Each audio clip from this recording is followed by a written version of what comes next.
Halo semuanya, hari ini kita akan menyelami salah satu periode paling penting dalam sejarah dunia, yaitu Renaissance. Sebuah era yang membawa perubahan luar biasa, dari seni hingga sains, yang membuka jalan bagi dunia modern seperti yang kita kenal sekarang. Apa itu Renaissance? Bagaimana gerakan ini bisa mengubah cara pandang manusia?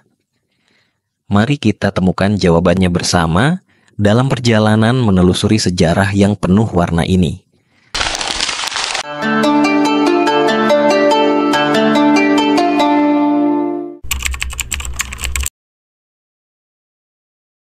Bayangkan hidup di sebuah zaman di mana hampir semua pengetahuan dikendalikan oleh pihak tertentu, seni berkembang lambat, dan pemikiran kritis dianggap berbahaya.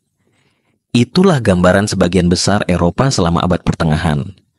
Tapi kemudian, secara bertahap, muncullah sebuah masa di mana manusia mulai bertanya, apakah ada cara lain untuk memahami dunia? Dari pertanyaan inilah lahir sebuah era baru, Renaissance. Renaissance adalah sebuah gerakan besar dalam sejarah Eropa yang terjadi antara abad ke-14 hingga ke-17. Kata Renaissance berasal dari bahasa Prancis yang berarti rebirth atau kelahiran kembali. Tapi, apa yang lahir kembali? Yang lahir kembali adalah semangat intelektual, rasa ingin tahu, dan penghargaan terhadap seni serta ilmu pengetahuan yang pernah berkembang pesat pada zaman Yunani dan Romawi kuno. Selama berabad-abad, warisan pemikiran klasik tersebut sempat tertutup oleh dominasi keagamaan di Eropa. Kehidupan saat itu sangat dipengaruhi oleh ajaran gereja, dan fokus utama masyarakat adalah kehidupan rohani. Dunia dianggap sebagai tempat sementara, dan karena itu tidak perlu terlalu dipahami atau dinikmati. Ilmu pengetahuan hanya dianggap penting sejauh mendukung ajaran gereja, dan seni kebanyakan bersifat simbolis dan religius. Namun, ketika memasuki abad ke-14, muncul perubahan besar dalam cara pandang manusia terhadap dirinya sendiri dan dunia. Orang-orang mulai menggali kembali naskah-naskah kuno dari filsuf seperti Plato, Aristoteles, Cicero, dan Seneca. Mereka menemukan bahwa pemikiran manusia bisa menjadi alat untuk memahami dunia, bukan hanya untuk menerima dogma. Inilah inti dari humanisme, yaitu filosofi yang menjadi jantung dari gerakan Renaissance. Humanisme mengajarkan bahwa manusia memiliki kemampuan untuk berpikir, mencipta, dan membuat keputusan berdasarkan akal dan pengalaman. Dalam pandangan humanis, manusia bukanlah makhluk pasif yang hanya menunggu nasib, melainkan agen aktif yang bisa membentuk hidupnya sendiri. Renaissance bukan hanya soal kebangkitan seni rupa seperti lukisan dan patung, meskipun bidang itu memang mengalami kemajuan luar biasa. Renaissance juga mencakup perubahan dalam ilmu pengetahuan, pendidikan, filsafat, sastra, musik, dan bahkan politik. Ini adalah masa ketika para pemikir mulai memperdebatkan pertanyaan besar seperti apa arti menjadi manusia, bagaimana dunia bekerja, apa tujuan hidup. Yang menarik, Renaissance tidak muncul secara tiba-tiba. Ia tumbuh secara perlahan, dimulai di kota-kota Italia seperti Florence, kemudian menyebar ke seluruh Eropa. Kota-kota ini dipenuhi oleh pedagang kaya, bankir, dan keluarga bangsawan yang memiliki dana dan semangat untuk mendukung karya seni dan penelitian. Dengan kata lain, Renaissance juga didukung oleh perubahan sosial dan ekonomi. Dan jangan lupakan satu hal penting, Renaissance adalah jembatan-jembatan antara dunia lama dan dunia baru. Ia menghubungkan abad pertengahan yang gelap dan dogmatis dengan zaman modern yang rasional, ilmiah, dan penuh penemuan. Dari Renaissance lahirlah banyak penemuan penting, termasuk teori heliosentris yang mengguncang dunia, serta berbagai karya seni yang hingga kini dianggap sebagai puncak kreativitas manusia. Jadi, kalau kita ingin memahami kenapa dunia kita sekarang begitu kaya dengan pengetahuan, teknologi, dan seni, maka kita harus melihat kembali ke masa Renaissance. Sebab masa inilah yang meletakkan fondasi bagi dunia modern. Tanpa Renaissance, mungkin kita tak akan mengenal sosok seperti Galileo, Da Vinci, atau Shakespeare. Dan lebih dari itu, kita mungkin takkan memiliki keberanian untuk berpikir bebas dan kritis seperti hari ini. Renaissance tidak muncul begitu saja. Seperti matahari terbit yang perlahan menggantikan malam, Renaissance tumbuh secara bertahap, dipengaruhi oleh berbagai peristiwa besar dalam sejarah Eropa. Untuk memahami kenapa Renaissance bisa muncul, kita perlu melihat konteks dunia pada waktu itu, khususnya apa yang terjadi menjelang abad ke-14 dan 15. Salah satu titik balik paling penting adalah jatuhnya Kekaisaran Romawi Timur, atau yang kita kenal sebagai Kekaisaran Bizantium. Pada tahun 1453, kota Konstantinopel yang menjadi pusat ilmu pengetahuan dan kebudayaan selama berabad-abad ditaklukkan oleh Kesultanan Utsmaniyah.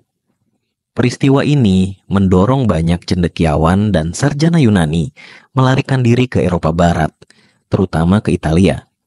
Mereka membawa ribuan manuskrip kuno berbahasa Yunani dan Latin yang berisi karya-karya para filsuf dan ilmuwan dari zaman klasik.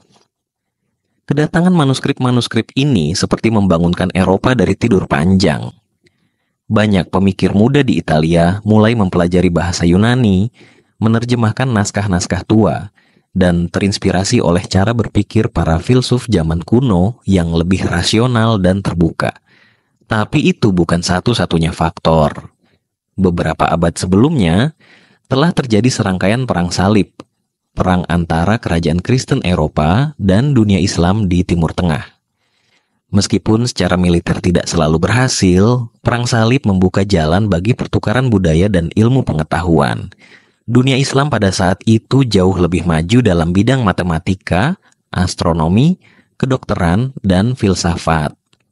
Lewat kontak dengan dunia Muslim, orang-orang Eropa mulai belajar kembali tentang ilmu pengetahuan dan logika. Selain itu, muncul pula perubahan sosial dan ekonomi besar di kota-kota Italia. Seiring berkembangnya perdagangan dan perbankan, kota-kota seperti Florence, Milan, dan Venesia menjadi kaya raya. Kemakmuran ekonomi ini melahirkan kelas sosial baru, yaitu kaum borjuis atau kelas menengah, yang memiliki daya beli dan minat untuk mendukung karya seni serta pendidikan. Mereka inilah yang menjadi patron atau sponsor bagi para seniman, ilmuwan, dan penulis.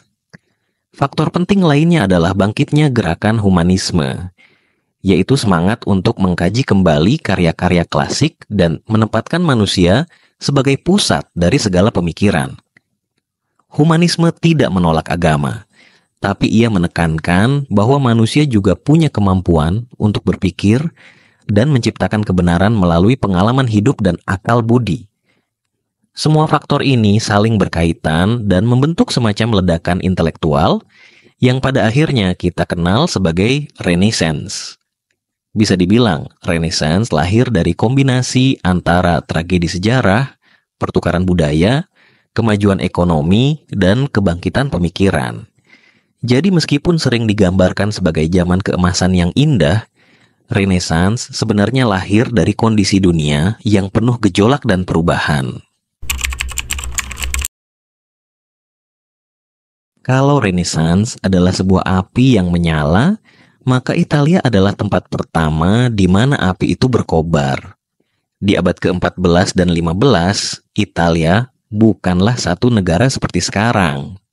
Ia terdiri dari banyak kota-kota kecil yang merdeka dan kaya, seperti Florence, Venesia, Milan, dan Roma. Kota-kota inilah yang menjadi pusat awal dari gerakan Renaissance. Mengapa Italia? Ada beberapa alasan yang membuat Italia jadi ladang subur bagi tumbuhnya Renaissance. Pertama, letak geografis Italia sangat strategis di antara Eropa dan Timur Tengah. Ini membuat kota-kotanya menjadi pusat perdagangan penting, tempat bertemunya pedagang, pemikir, dan budaya dari berbagai penjuru dunia. Melalui jalur dagang inilah, tidak hanya barang, tapi juga ide-ide baru masuk ke Eropa. Kedua, kota-kota seperti Florence memiliki kekayaan luar biasa, berkat industri perbankan dan tekstil. Keluarga-keluarga kaya seperti keluarga Medici di Florence menggunakan kekayaan mereka bukan hanya untuk membangun kekuasaan politik, tapi juga untuk mendanai seniman, arsitek, ilmuwan, dan filsuf. Keluarga Medici adalah contoh klasik dari patron seni, orang-orang yang mendukung perkembangan seni dan ilmu dengan dana dan pengaruh mereka. Tanpa patron seperti mereka, mungkin kita tak akan pernah mengenal karya-karya Michelangelo atau Leonardo da Vinci. Florence khususnya dikenal sebagai jantung Renaissance. Kota ini menjadi tempat kelahiran banyak karya besar dan pemikiran revolusioner. Tapi kota lain seperti Venesia juga memainkan peran penting, terutama dalam bidang perdagangan, penerbitan, dan seni rupa. Milan dikenal sebagai pusat teknik dan arsitektur, sementara Roma sebagai pusat gereja Katolik kemudian ikut menyerap semangat Renaissance dan memperbarui wajah kota dengan arsitektur agung serta seni religius yang penuh kemegahan. Seiring berjalannya waktu, semangat Renaissance ini tidak tinggal diam di Italia.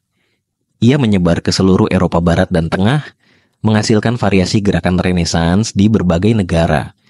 Di Prancis, Renaissance berkembang lewat sastra dan arsitektur istana. Di Inggris, puncaknya terlihat dalam karya-karya William Shakespeare. Di Jerman, Renaissance bercampur dengan semangat reformasi agama. Di Belanda, seni lukis berkembang sangat maju dengan gaya yang lebih realistis dan dekat dengan kehidupan rakyat. Penyebaran ini dibantu oleh penemuan teknologi yang luar biasa penting, yaitu mesin cetak. Mesin ini memungkinkan ide-ide Renaissance menyebar jauh lebih cepat daripada sebelumnya. Buku-buku yang dulunya hanya bisa disalin tangan demi tangan, kini bisa dicetak massal dan dibaca oleh lebih banyak orang. Renaissance bukanlah milik satu negara atau satu kelompok. Ia adalah gerakan yang melintasi batas, menyebar dari satu pusat ke pusat lainnya, dan membentuk wajah Eropa baru. Setiap wilayah menambahkan warna dan karakter tersendiri pada semangat Renaissance. Tapi satu hal yang tetap sama, dimanapun Renaissance tumbuh, di sana pula manusia mulai melihat dunia dengan mata yang lebih terbuka, lebih kritis, dan lebih kreatif. Sebuah gerakan besar seperti Renaissance tentu tidak mungkin terjadi tanpa kehadiran tokoh-tokoh hebat yang mengubah cara dunia berpikir. Mereka bukan hanya seniman atau ilmuwan, tapi juga pemikir yang berani melawan arus zaman. Dalam bab ini, kita akan mengenal beberapa nama besar yang menjadi simbol semangat Renaissance. Kita mulai dengan Leonardo da Vinci. Dia adalah sosok jenius serba bisa, seorang pelukis, pemahat, arsitek, ilmuwan, bahkan penemu. Karya terkenalnya seperti Mona Lisa dan The Last Supper, Perjamuan Terakhir, adalah mahakarya seni. Tapi yang sering terlupakan, Leonardo juga membuat ratusan sketsa tentang anatomi manusia, mesin terbang, hingga konsep tank dan helikopter, jauh sebelum teknologi itu benar-benar ada. Ia adalah contoh sempurna dari semangat Renaissance, perpaduan antara seni dan sains, antara imajinasi dan logika. Kemudian ada Michelangelo Buonarroti, seorang pemahat dan pelukis yang karyanya menakjubkan hingga hari ini. Patung David yang megah dan lukisan di langit-langit Kapel Sistina di Vatikan menjadi bukti kejeniusannya. Dalam karyanya, tubuh manusia digambarkan dengan presisi yang luar biasa, bukan sekadar bentuk fisik, tapi juga ekspresi jiwa dan kekuatan batin. Michelangelo memperlihatkan bahwa seni bisa menjadi jendela untuk memahami kemanusiaan. Tokoh besar lainnya adalah Raphael, pelukis yang dikenal dengan lukisan-lukisan yang lembut, seimbang, dan harmonis. Ia menciptakan banyak karya religius dan potret yang menggambarkan keindahan dan kedamaian, seperti School of Athens, di mana tokoh-tokoh filsuf besar dunia digambarkan hidup berdampingan dalam satu ruang imajinatif. Renaissance juga melahirkan tokoh di bidang politik dan pemikiran. Salah satunya adalah Niccolo Machiavelli, penulis buku terkenal Il Principe atau Sang Pangeran. Dalam buku ini, Machiavelli mengulas realitas kekuasaan dengan sangat belak-belakan. Ia mengatakan bahwa penguasa harus bersikap cerdas, tegas, dan bahkan licik demi menjaga stabilitas negara. Pandangannya sering dianggap kontroversial, tapi sampai hari ini, Il Principe masih menjadi rujukan dalam studi politik dan strategi. Di bidang ilmu pengetahuan, kita mengenal Galileo Galilei, seorang ilmuwan yang dianggap sebagai bapak ilmu pengetahuan modern. Ia memperkuat teori heliosentris bahwa matahari adalah pusat tata surya, bukan bumi. Ini membuatnya bertentangan dengan gereja pada masanya. Tapi Galileo tetap teguh dan akhirnya ia membuka jalan bagi revolusi ilmiah. Ada juga Nikolaus Kopernikus, ilmuwan Polandia, yang lebih dulu merumuskan teori heliosentris. Gagasan Kopernikus menjadi dasar bagi pergeseran besar dalam ilmu astronomi dan cara pandang manusia terhadap alam semesta. Sementara itu, Johannes Gutenberg, seorang pencetak dari Jerman, menemukan mesin cetak dengan sistem huruf cetak lepas pada pertengahan abad ke-15. Penemuan ini mungkin tampak sederhana, tapi dampaknya luar biasa. Mesin cetak memungkinkan buku-buku disebarkan secara massal. Pengetahuan tak lagi hanya milik kaum elit atau gereja. Tokoh lain yang tak kalah penting adalah Desiderius Erasmus, seorang humanis dan teolog dari Belanda. Ia menulis tentang pentingnya pendidikan, kebebasan berpikir, dan reformasi dalam tubuh gereja. Gagasannya menjadi jembatan menuju reformasi gereja yang kemudian dipimpin oleh Martin Luther. Luther memprotes praktik-praktik dalam gereja Katolik dan mendorong gerakan Protestan yang mengubah wajah kekristenan di Eropa. Dan tentu saja, kita tidak bisa melupakan William Shakespeare, sastrawan besar dari Inggris. Karya-karya dramanya seperti Hamlet, Macbeth, dan Romeo and Juliet tidak hanya indah secara bahasa, tapi juga penuh pemahaman mendalam tentang jiwa manusia. Shakespeare menjadi contoh bagaimana sastra bisa menjangkau perasaan, menyentuh jiwa, dan mengungkap konflik batin yang sangat manusiawi. Inilah para tokoh besar yang mewarnai Renaissance. Mereka datang dari berbagai bidang, tapi memiliki satu kesamaan, mereka berani berpikir berbeda. Mereka membuka jalan bagi dunia baru, dunia di mana pengetahuan, keindahan, dan kebebasan berpikir bisa hidup berdampingan. Renaissance bukan hanya soal seni yang indah atau pemikiran filsafat yang mendalam. Ini juga merupakan zaman penemuan besar yang mengguncang dunia. Di masa inilah manusia mulai menemukan alat, teori, dan teknologi yang benar-benar mengubah arah sejarah. Salah satu penemuan paling revolusioner adalah mesin cetak yang diciptakan oleh Johannes Gutenberg di pertengahan abad ke-15. Sebelumnya, buku harus ditulis tangan satu persatu, proses yang sangat lambat dan mahal. Tapi dengan mesin cetak, ribuan salinan bisa dibuat dalam waktu singkat. Buku menjadi lebih murah, lebih banyak, dan lebih mudah diakses oleh masyarakat. Pengetahuan pun menyebar luas, tidak hanya di kalangan bangsawan atau gereja, tapi juga ke kelas menengah dan rakyat biasa. Tanpa mesin cetak, Renaissance mungkin tak akan menyebar secepat itu. Penemuan penting lainnya terjadi dalam bidang navigasi. Para penjelajah seperti Christopher Columbus, Vasco da Gama, dan Ferdinand Magellan melakukan ekspedisi besar untuk menemukan jalur perdagangan baru. Mereka menggunakan teknologi seperti kompas, astrolabe, dan peta yang lebih akurat. Semua hasil dari perkembangan ilmu di era Renaissance. Hasilnya, dunia yang tadinya dianggap terbatas, kini terbuka luas. Benua-benua baru ditemukan, dan era eksplorasi global pun dimulai. Dalam dunia kedokteran, Renaissance membawa perubahan besar. Tokoh seperti Andreas Vesalius membongkar pemahaman lama tentang anatomi manusia dengan membedah mayat dan mencatatnya secara ilmiah. Karyanya De Humani Corporis Fabrica menjadi buku anatomi modern pertama.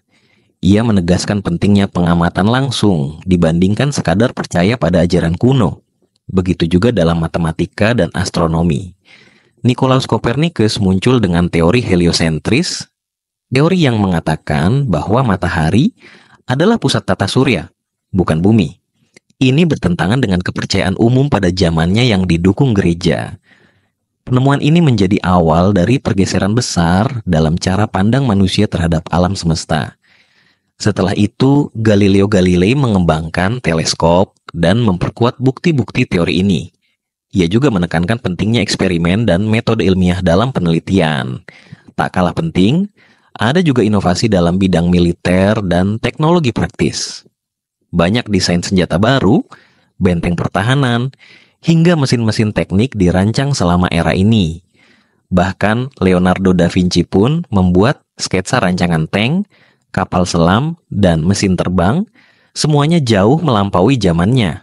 Dari mesin cetak yang menyebarkan ide, hingga teleskop yang membuka langit malam, penemuan-penemuan Renaissance membuat manusia sadar bahwa dunia ini luas, bahwa pengetahuan bisa ditemukan melalui eksperimen, dan bahwa masa depan bisa diubah lewat inovasi.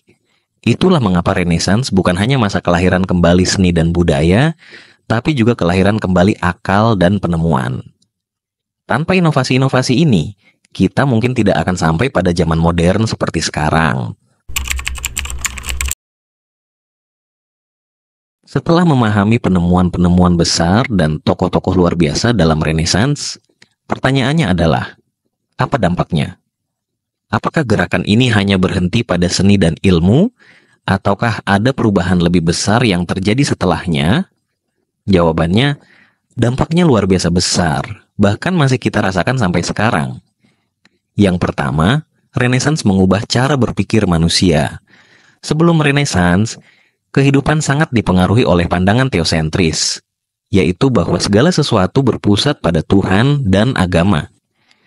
Tapi Renaissance memperkenalkan cara pandang baru yang disebut antroposentris, pusatnya adalah manusia. Ini bukan berarti menolak Tuhan, tetapi lebih kepada memberi tempat bagi akal, pengalaman, dan potensi manusia untuk berkembang. Dari sinilah muncul revolusi ilmiah. Pengetahuan tidak lagi bersumber dari kitab suci atau dogma semata, melainkan dari observasi, eksperimen, dan logika. Metode ilmiah mulai berkembang dan mendorong munculnya ilmuwan-ilmuwan besar di abad-abad berikutnya seperti Isaac Newton dan Francis Bacon. Tanpa Renaissance, mungkin kita tidak akan mengenal sains modern seperti sekarang. Renaissance juga membuka jalan menuju zaman pencerahan, sebuah era di mana rasionalitas, kebebasan berpikir, dan hak asasi manusia mulai diperjuangkan. Gagasan-gagasan dari masa Renaissance menjadi fondasi bagi ide-ide demokrasi, hak individu, dan kemajuan masyarakat sipil di masa depan.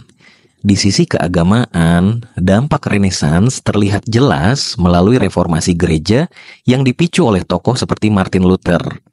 Gerakan ini menentang praktik-praktik korup dalam gereja Katolik dan melahirkan banyak aliran Protestan.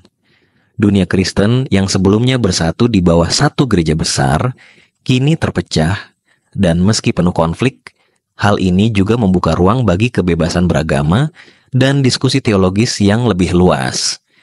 Selain itu, Renaissance juga menjadi pintu gerbang menuju eksplorasi global. Kemajuan dalam navigasi, pembuatan peta, dan rasa ingin tahu mendorong bangsa-bangsa Eropa untuk menjelajahi lautan dan menemukan dunia baru. Inilah awal dari zaman penjelajahan, perdagangan global, dan sayangnya juga kolonialisme. Banyak bangsa di Asia, Afrika, dan Amerika kemudian dijajah dan dieksploitasi oleh kekuatan Eropa. Jadi, dampaknya tidak hanya positif, ada sisi gelap juga yang tidak bisa kita abaikan.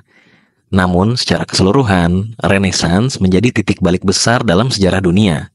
Ia mengakhiri era kegelapan, membuka mata manusia terhadap potensi dirinya, dan mendorong kita untuk terus mencari, bertanya, dan mencipta.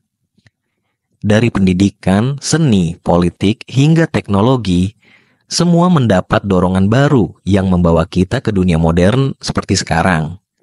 Renaissance bukan hanya masa lalu, ia adalah akar dari masa kini dan mungkin juga masa depan. Renaissance bukan hanya tentang melahirkan kembali pengetahuan kuno, tapi tentang menumbuhkan pemikiran bebas, kreativitas, dan eksplorasi manusia yang membawa kita ke dunia modern yang lebih terbuka dan dinamis.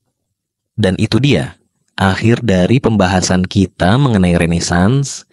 Semoga kamu mendapatkan wawasan baru tentang bagaimana era ini mengubah cara kita berpikir dan berkarya. Terima kasih sudah menonton video ini. Jangan lupa untuk like, subscribe, dan nyalakan notifikasi agar tidak ketinggalan konten menarik lainnya. Sampai jumpa di video berikutnya.